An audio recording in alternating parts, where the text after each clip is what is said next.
2 soccer ball kicks to the head, 3 baton strikes, 5 haymakers, and 2 more kicks. That's not about making an arrest. That's not about getting someone in handcuffs. That's not. That was about Tyre Nichols making these officers run. These officers pepper spraying themselves. Because at Ross and Castlegate, Tyre Nichols was not resisting. He was trying to survive. You all are able to see that in the video. We're talking about the choices of Tyre Nichols. We're talking about the choices of Emmett Martin. Well, all 3 of those men over there made choices and could have made choices that night. Should have made choices that night. They could have chose to stop it. They could have made a choice to stop it. In fact, they had a duty to intervene. They had a duty to stop it. And not one of them did. So the defense attorneys, during the course of this trial, for the last 2 days, have said a lot. They've said a whole lot. They've thrown a lot of smoke and mirrors, but smoke and mirrors do not equal reasonable doubt. And I told my boss under my big boss that I wasn't going to talk about their smoke and mirrors. I was going to focus on something different. But some of the smoke does need to be cleared up, and some of the mirrors do need to be broken. And like Mr. Zumot, I'm not going to talk about all the smoke and mirrors because it was a lot. But I am going to hit the highlights, okay? So first, before we can get into anything, we got to talk about this idea of a tainted investigation. We've heard that for days now. They said TBI and the District Attorney's Office and the FBI, the Department of Justice, everybody was colluding and working against these men. They will have you believe because TBI got involved and my big boss somehow was driving in Hickory Hill, January 7, 2023, saw these officers doing what they were doing and saying, hey, this is going to be a great news story. That's not what happened. In fact, look at the policy, Memphis Police Department's policy. You'll have it with you. In cases where individuals are in custody and are critical or dead at the hands of law enforcement, TBI has to get involved. But that can only come at the request of the district attorney. So who knows about what happened to Tyre Nichols back on January 7, 2023? TBI doesn't. My boss not out riding. Ms. Wells has collapsed on her son in the hospital. She's not calling my boss to make the call. Who knows? Who else is a part of this conspiracy? MPD? Is it reasonable to also believe that MPD made the call to my boss? Hey, we got somebody critical at the hospital doing an arrest. TBI comes and clears out their hospital scene. Because that's what Ms. Wells said happened. For those officers who rode in the ambulance with Tyre Nichols, who were still at the hospital at the time he was there, cleared out. And then a tainted investigation. But when TBI gets involved, give them what they want to believe is their best piece of evidence. These mushrooms and these credit cards. That somehow justify Tyre Nichols being beat to death.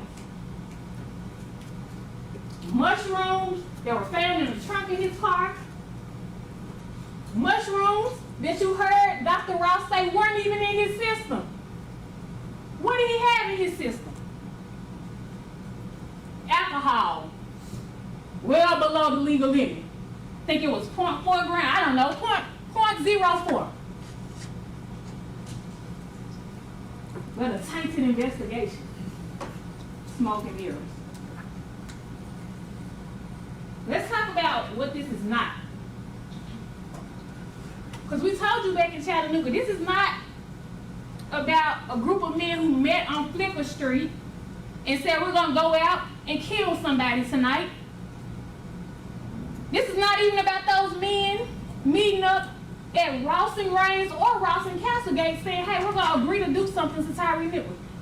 If there were the case, it would be a what? First degree murder case. Nobody is saying it. Would it also be a conspiracy case? Nobody is saying it. But what it is a second degree murder case, and it's a criminal responsibility case. And we're going to talk about what that means. And then the gun. Tyre Nichols grabbed Martin's gun, put his hand on his gun. You heard from Mills, later said it might have been my gun belt.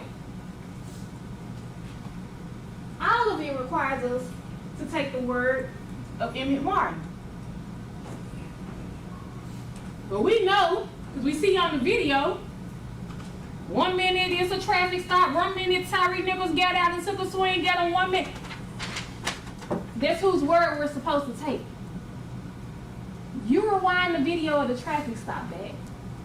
You tell me if you hear about a gun. But beyond that, if there was a gun, and if they believe that he grabbed the gun, which would justify and increase this situation, as the expert said, if that was the case, who was at Ross and Raines when that happened? We got Hempfield, we got Martin, and we got Haley. But guess what? Nobody got on their radio and put out, hey, yeah, pepper spray deployed. Yeah, taser deployed. Yeah, he's running this way or that way. Nobody got on their radio and said, hey, he went for an officer's gun too. I mean, wouldn't that be information that you want your fellow officers to know? If they're pursuing somebody who you believe is so dangerous, who you believe just overpowered, what was it, 700-something pounds of a men? Wouldn't that be information you will want somebody to know if it was true? Smoke and mirrors.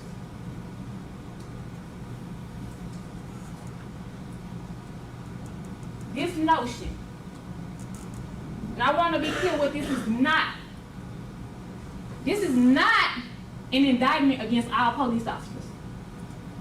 This is not an indictment against police officers who get out, who do their jobs, who put their lives on the line. Nobody is saying it's not a dangerous job.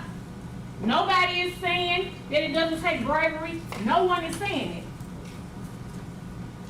But because it's a dangerous job, does not mean that you are immune from making criminal decisions. So yes, we can talk about the language police officers use, the actions police officers use. Me and Mr. Hagman can agree to disagree about the verbal judo. And they snatching them out the car. I'm gonna blow your ass off. When they have them on the ground, I'm about to break your shit. We can agree to disagree. Okay, tough job, rough language, cool. Nobody's being charged for that. They have him on the ground. He's hurt now. Guns drawn. You about to get your ass blowed off. He's hurt. We about to break your shit. He's hurt. Pepper spray him. He's hurt. He, being Tyre Nichols, has hurt. Tase him. Well, what's next? What's next? Wait on him to pull the gun back out. He takes off running. Tyre Nichols should have just stayed there. He shouldn't have resisted. He shouldn't have ran. Okay, but he did. He ran.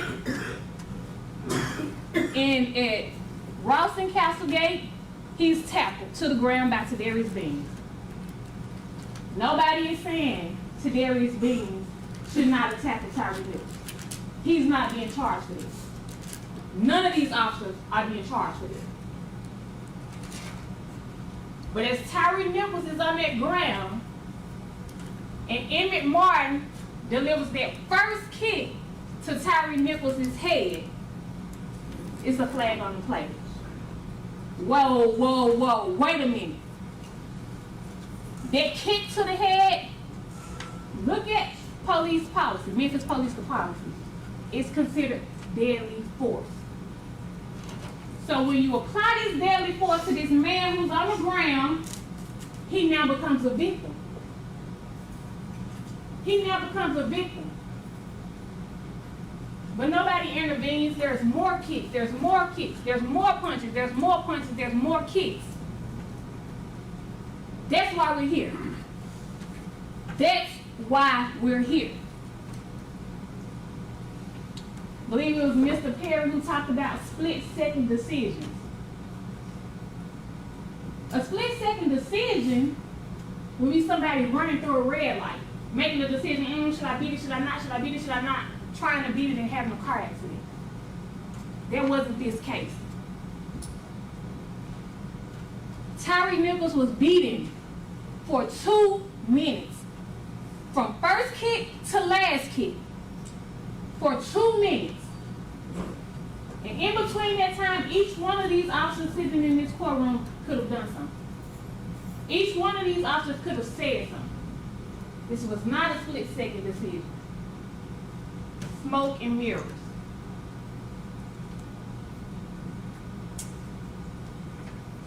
And maybe the best smoke and mirror of it all is this whole notion that these officers were just trying to handcuff Tyre Nichols.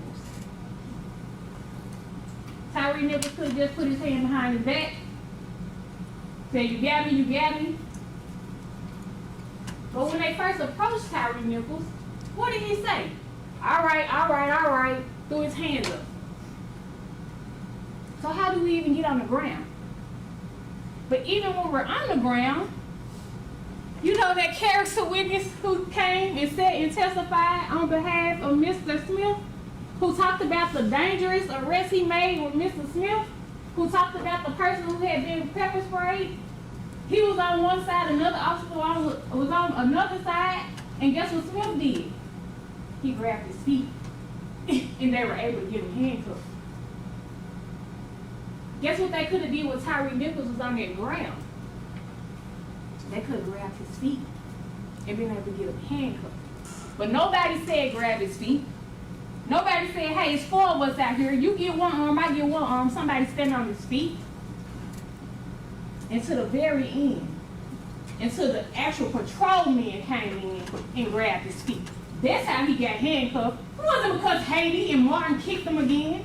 It was because somebody out there had the sense to say that. And Justice Smith knew how to, because he had done it before. This wasn't about trying to get him handcuffed. And we know that because we know witnesses have testified, defense counsels have gotten up here and said it repeatedly. When the handcuffs go on, the fighting stops. When the handcuffs go on, can't do anything, can't hit them. Well, isn't it reasonable to believe that these officers weren't trying to get those handcuffs on him because they wanted to punish him for running, because they wanted to punch him because they pepper sprayed themselves? Tyre Nichols didn't grab a pepper spray can. They're upset, they're angry. They don't want those handcuffs on. It's an illusion for the body cameras that are still on, the ones that people haven't took and snatched off, the ones that haven't fallen off during the scuffles. They're asking for his hands, but they have his hands. They're asking for his hands as 2 officers have his hands and he's being punched.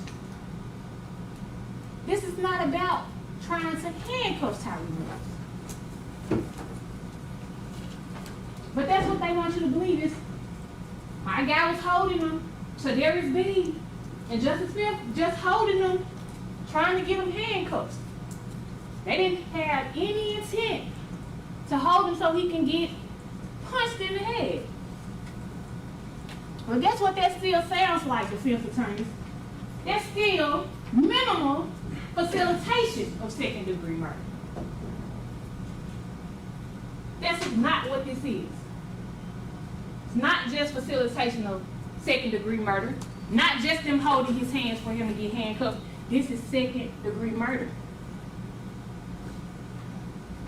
And so how do we get to that? Because all week, up until now, all week what it's come down to is if those men could see what Emmett Martin was doing, could hear what Emmett Martin was doing, if they were criminally responsible for Emmett Martin's actions. And all week, everybody has been trying to stay away from what Emmett Martin did, right? I think Mr. Leffler got up today and he read from you page 47 of your jury instructions that said, considering multiple defendants, you should give separate consideration to each defendant. Absolutely. Absolutely you should. But that goes along with criminal responsibility. You reconcile that with criminal responsibility because on page 58, where we're talking about criminal responsibility, it says the defendant is criminally responsible as a party to second-degree murder, aggravated assault, aggravated kidnapping, aggravated misconduct, and official oppression if the offenses were committed by the defendant's own conduct, by Sedaris Bean's conduct, by Demetrius Haley's conduct, by Justin Smith's conduct, or by the conduct of another for which the defendant is criminally responsible, or both. So we don't get to just throw away Emmett Martin. We don't get to just throw away Emmett Martin. Yes, we evaluate them separately. That means evaluate if Sedaris Bean was criminally responsible for Emmett Martin and everybody else out there. That means evaluate if Demetrius Haley was criminally responsible for everybody else out there, so along with Justin Smith. And if they were criminally responsible for each other, then they can be found guilty of second-degree murder. So the question is, and the question has been all along, did they see what happened and not intervene? One way we need criminal responsibility, not intervening. Did they assist in what was happening? Another way we need criminal responsibility. And I submit to you that they were doing both. So, the good thing about going third, the good thing about the more experienced prosecutors handling the majority of the case, is that I've been able to sit and listen and try to find the answer to that question that matters. The answer to that mystery question, did they see it, did they hear it, did they know what was happening and not intervene? I've been able to sit and listen to the audio. I've been able to sit and watch the video. And so I want to talk to you, because it's helped me talk to you a lot, about their acts. What they were doing that showed they could see what was happening, where their eyes were, how they were responding after the fact. Mind you, Sedaris Bean, Justin Smith, they didn't go dump water on their face. They weren't coughing like Kemp Hill. But that's just the things that they were doing. What about the things they said? What about the things that they said? Let's take a look at it.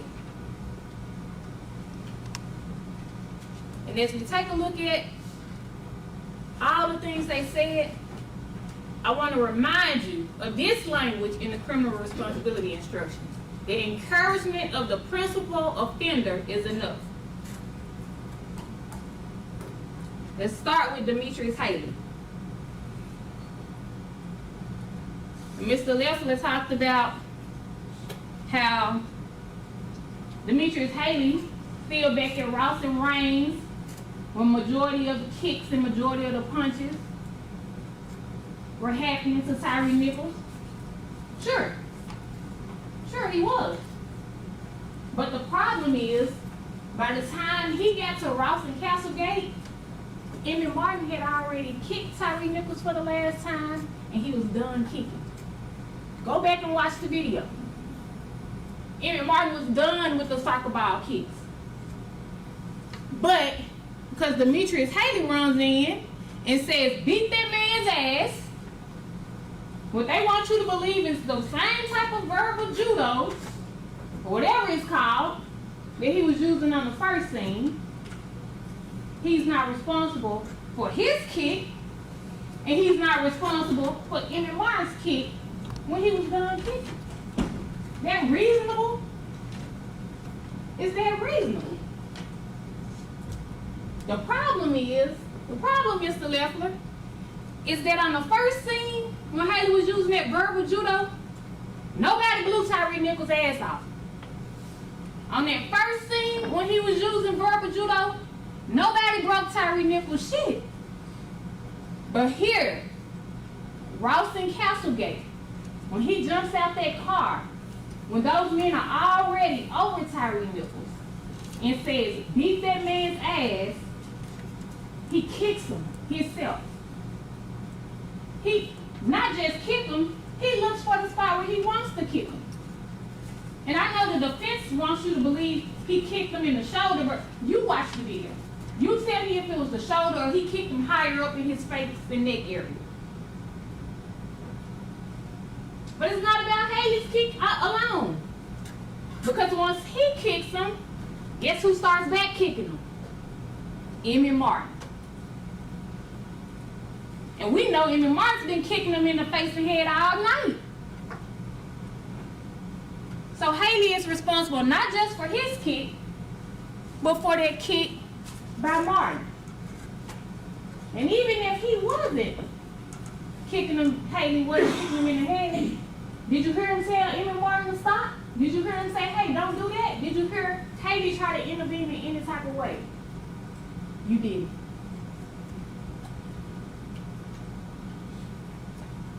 What about Tadarius Bean?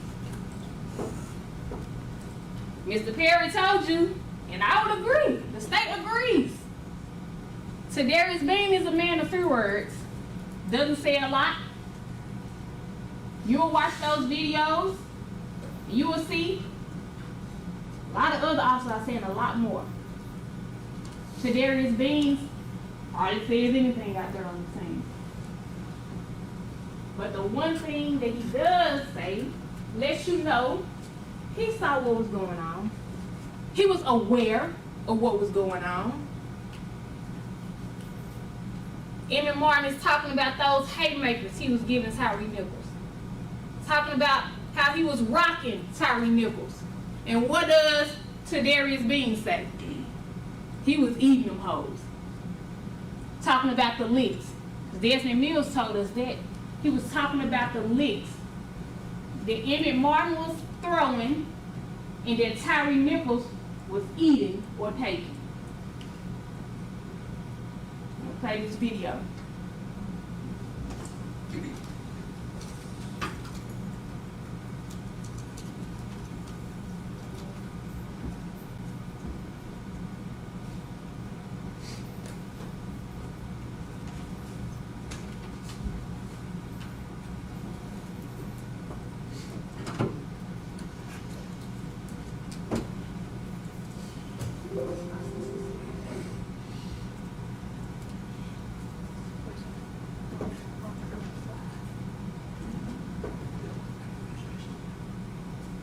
I'm gonna play it one more time.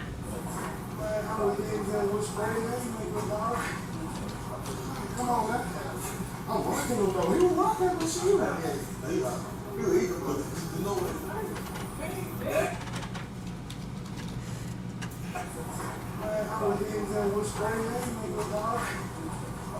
Come on, man. I'm rocking him though. He was rocking the machine that day.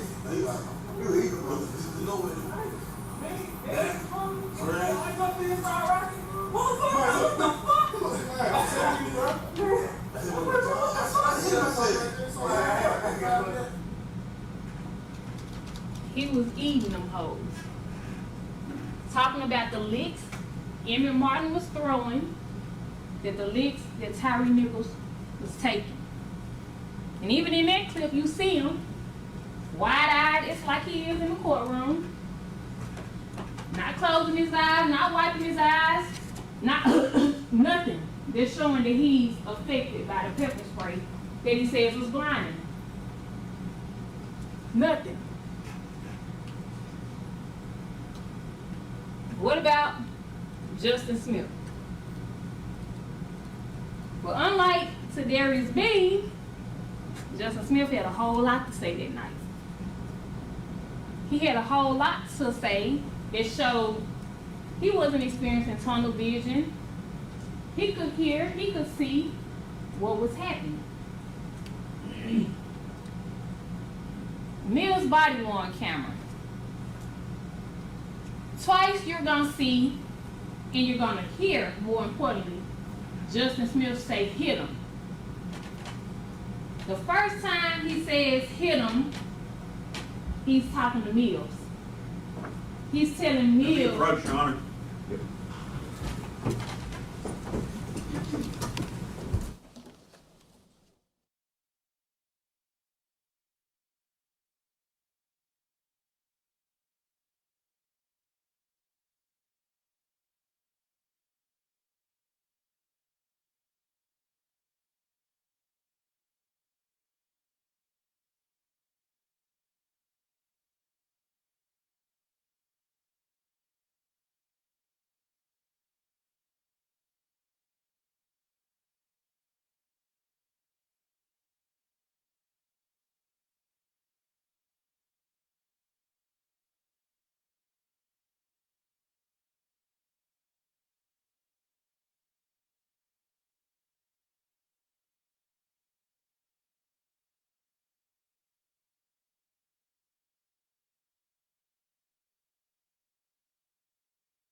Justin Smith is saying hit him. First time he says hit him, he's talking to Mills. Mills has taken that baton out. Tyre Nichols, because you can hear it on the ground, is trying to get up off the ground. And when Tyre Nichols does get off the ground, because they made a big point this week and last week about how Tyre Nichols was not responding to the spray. Tyre Nichols was not responding to the baton strike. You're gonna see on that video, Tyre Nichols responding to the first baton strike. He was trying to get up and run.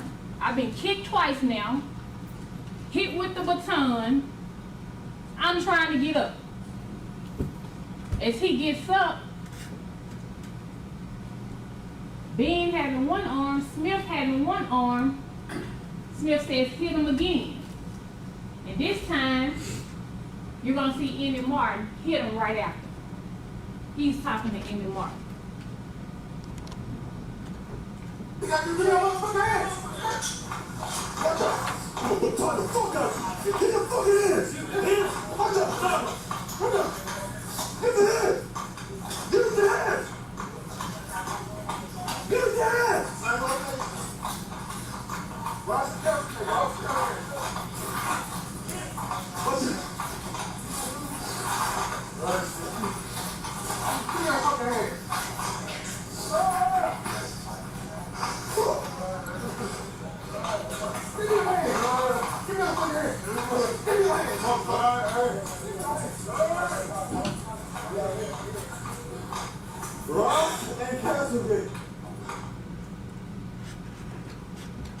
And so as these hits by Emmett Martin are going on, after Justin Smith said hit him the second time, what do we see? the direction that all these men are looking. Nobody's looking down. Nobody's looking off. You see Emmett Martin to the far right.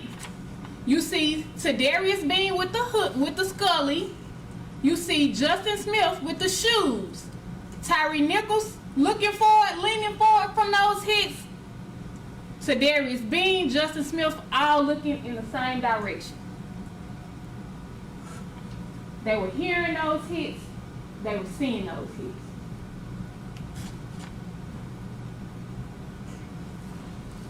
Same eyes. But they want you to believe that Tadarius Bean and Justin Smith are looking down the entire time.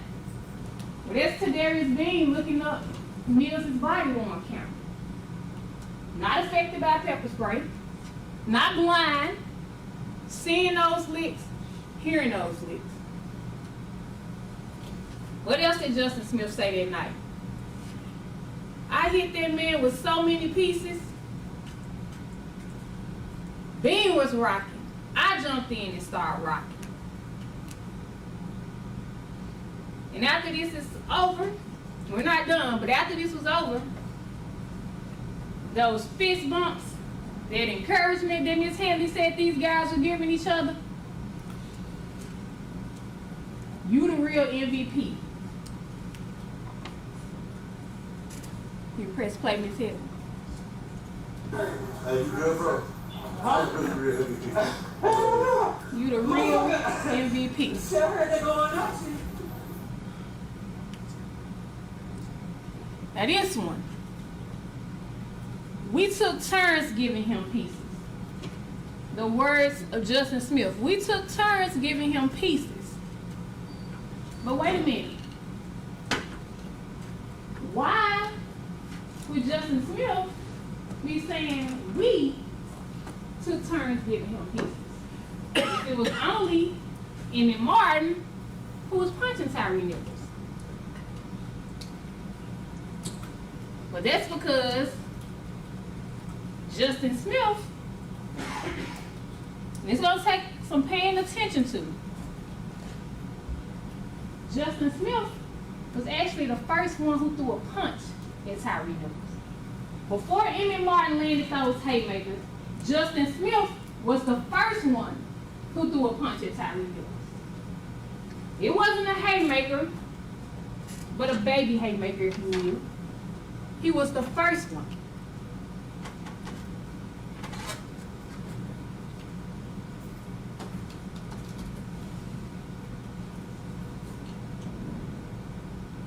See him with Tyree's hand? Watch that hand right there. And Mr. Perry had it on his diagram yesterday. I don't know if anybody caught it. When he was laying out the strikes and the force used on Tyre Nichols, there was a little yellow line that represented Justin Smith, and he had a hand right there because Justin Smith was the first one who threw a punch at Tyre Nichols. And after that, you see all the big haymakers by Emmett Martin. But this last scene, it's going to take you to take that jury laptop, and it's going to take you to plug those speakers up to that jury laptop, and it's going to take you to listen closely. Because this audio was captured on their body cam. And it was captured after Emmett Martin was going around telling everybody to take their body cameras off. Some of those body cameras on the cars, squad cars, Justin Smith's body cam in his police squad car. So you weren't supposed to hear this. But if you listen, Justin Smith says, I seen Martin, whop, whop, whop, and I said, just fall. Now we're going to come back and talk about this when you all finish listening.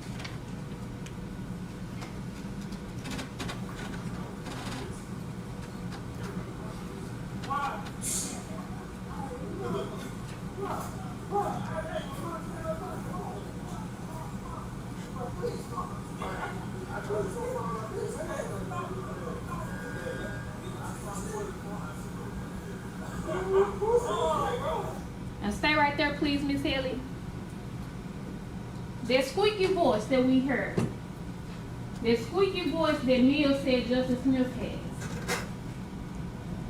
says, Martin got up and said, wait a minute, wop, wop, wop, as he's describing the hits by Emmett Martin. And then what did he say? I said, please file. Who does he want to file? Tyre Nichols, because he sees him being hit. He hears the wop, wop, wop. Then he goes on to say, it sounded like thud, thud, thud. The licks. He can hear what's going on. But afterwards, there was something else that was said. It's critical to this case.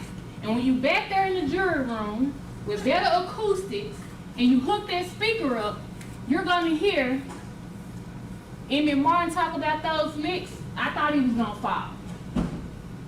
But that man who took the witness stand for the state, as Mr. Martin likes to say, Desmond Mills, you're going to hear him say, I said, we about to kill this man. So why would Mills, who hasn't thrown a punch, who hasn't kicked a kick, why would he say, we about to kill this man?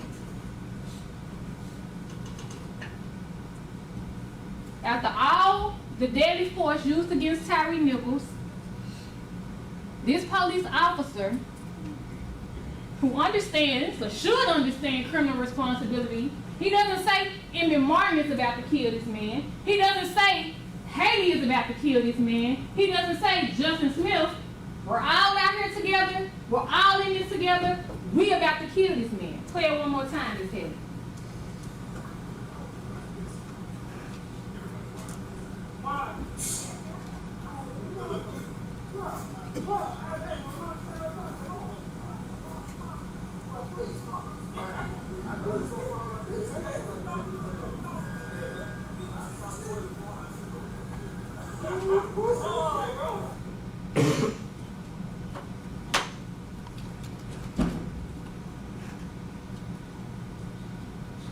It doesn't take monsters to kill a man.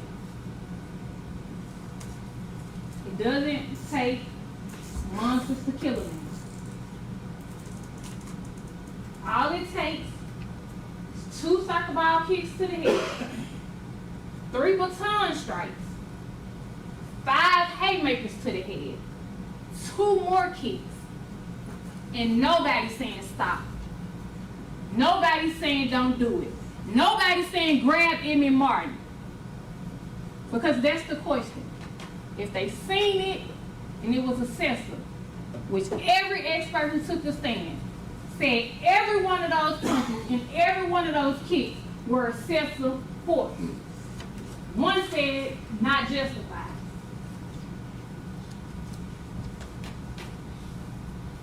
If they seen it, that's what it takes. Not one person saying stop. Not one person saying grab Emmett Martin. And so, when the smoke clears and when the mirrors break, those facts and that law that you have, it stands. It's still in place. When we were back in Chattanooga, I went last then, and I stood up, and I said, you all had one job to do when you got here to Memphis. You all had one job to do when you got to this dangerous city. You all got one job while you're here. And that's to follow the facts in the law. To follow the facts in the law. Those are the facts. You have the law. And if you follow the facts in the law, your mind can rest easy, beyond a reasonable doubt. Enough to let the mind rest easy. If you follow the facts in the law, your mind can rest easy that there sits 3 men who are criminally responsible for the murder, the aggravated kidnapping, and the aggravated assault of Tyre Nichols, as well as official misconduct and official oppression. Find them all guilty as charged of every charge.